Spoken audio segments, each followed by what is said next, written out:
Okay, Claire, Stefan, while you're down there on your honeymoon at Disneyland, I'm back here at my amusement park, and I'm getting on my favorite ride, the roller coaster camera. Actually, I got a tripod this time, but I thought I'd make you guys a little video and take another shot at that toast I gave. I was sort of limited by time and my memory, and this time you can always hit stop. So anyway, let's get going with it. I gotta say, for me, your wedding day was perfect. Thanks to your mom and your best friends.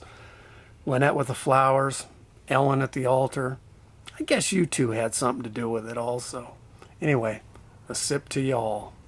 I'll always remember that feeling, Claire, you and I at the back. The flower girl, she heads up the aisle, and we're waiting. All the friends and family there. As we walked up that aisle, I didn't trip, and you looked so good, and they were looking at you, and the weather was perfect. It was all perfect. And then later on, you two were giving your vows, taking your vows. I think you wrote them.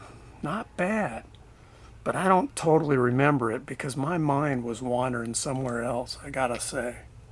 You see, I knew I'd be giving a toast to you guys later that evening, and it wasn't exactly coming together. But the week before, your Aunt Sharon and Uncle Tom were over at the house dropping off a present. And I thought, hey, I'll ask Tom for some advice. He had given two perfect toasts, one for Megan and before that for Rachel. And he gave me some advice. He said, what you do, Jerry, is you wait till the day of the wedding. Well, I didn't take his advice. On my walks with my pen, I'd write on the back of the envelope these great ideas, I thought. Till the morning of the wedding, I read over my notes and I thought, I think I'll take Tom's advice. But that wasn't working either until the moment you two were exchanging your vows. And then it hit me. I remembered back to your Aunt Sharon in high school. Her first marriage was actually the high school musical, Fiddler on the Roof. And she played the eldest daughter who was getting married.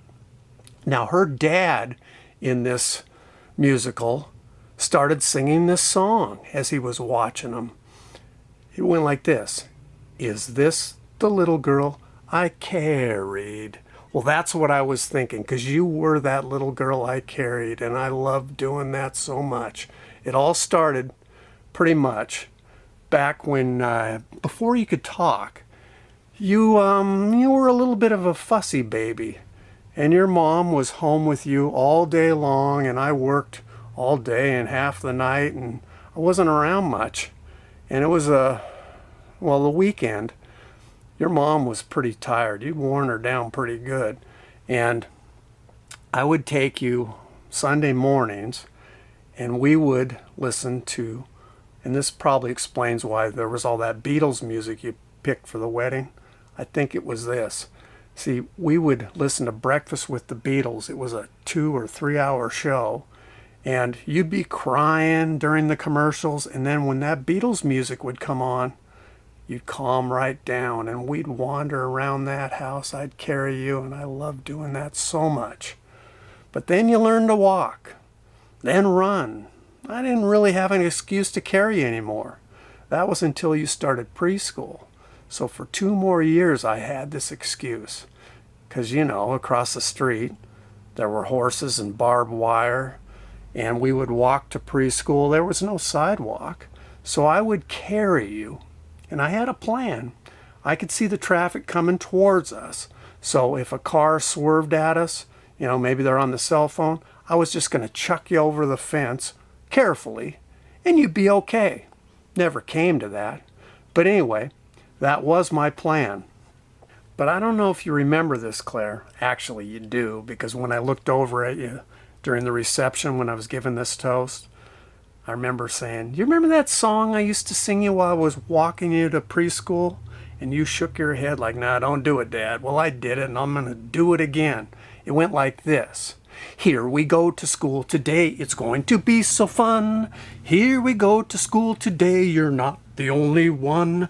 To school you will go, your mama's name is Jo. And you'd say, I know, I know, I know, I know, I know, I know, I know. Oh, those were good times, Claire. Thank you for that. Here's to sidewalks or lack thereof. Real quick, Claire, I just want to thank you so much for putting up with me walking you to grade school, to the bus stop, walking you to junior high school bus stop. And I tried to walk you to high school. You know, I said something about safety and all that. It wasn't about being safe. It was about being with you, talking to you. And those were, thanks for putting up with me. And thanks again. Next, Claire, you're not going to remember this from the toast I gave at your reception. But remember when I was looking at the back of that envelope at my notes for a long time? I was trying to figure out what they meant. And then once I did, I was thinking, this is taking way too long. But here, I don't care. I was going to go into your Aunt Sharon's second wedding, the one to Uncle Tom. I remember Dad being there, your grandfather. He was so happy and so proud. The guy knew weddings, and he also knew how to pick a bride. He did it 3 times, perfectly. Each one different from each other, but each one special in their own way. And one of them you were lucky enough to have at your wedding that night, your Grandma Jean. Also, Grandma Jerry was there. What a night that was. But here's to parents, grandparents, and all we owe them. Then I was going to go into my wedding. I don't know if I knew how to pick them or if I just got lucky, but it was the wedding was kind of a blur. But I remember all the work your mother put into making that night special. Everybody seemed to have a great time. You know, some things never change.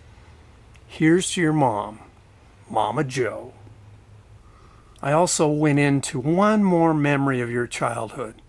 You see, your mom and I, we weren't bad at softball, and we thought, hey, maybe Claire would be good. And you got into softball, and you were okay.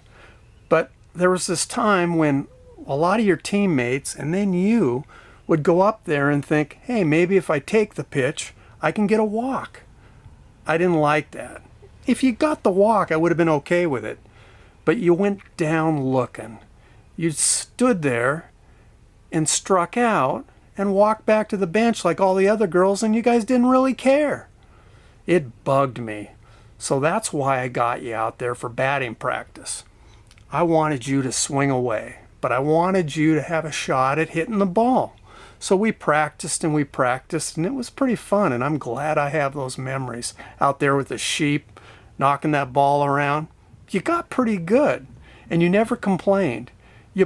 You humored me, Claire, and I sure appreciate that. And I also remember that there were times when you surprised us, and you hit that ball line shot. But as I pointed out at the toast at the wedding, it's kind of a metaphor for life. Unless that ball is in the dirt or way over your head, you concentrate, and if it's even close, you swing away. And if you miss, you went down swinging.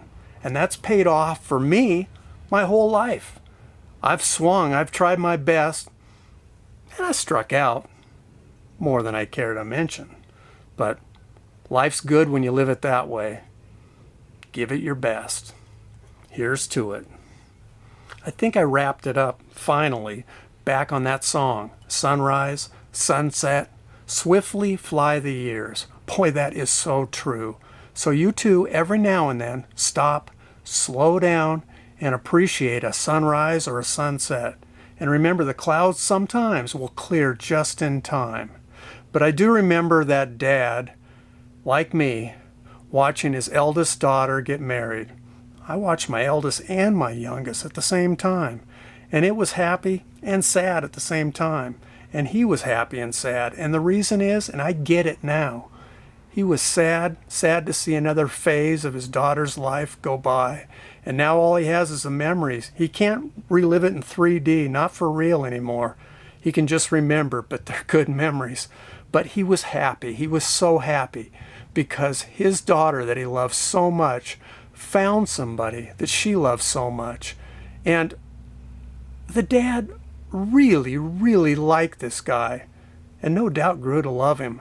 And I don't think it's any different for me. I tell you, the two of you have a bright future ahead, and we all love you so much. And here's to the two of you forever.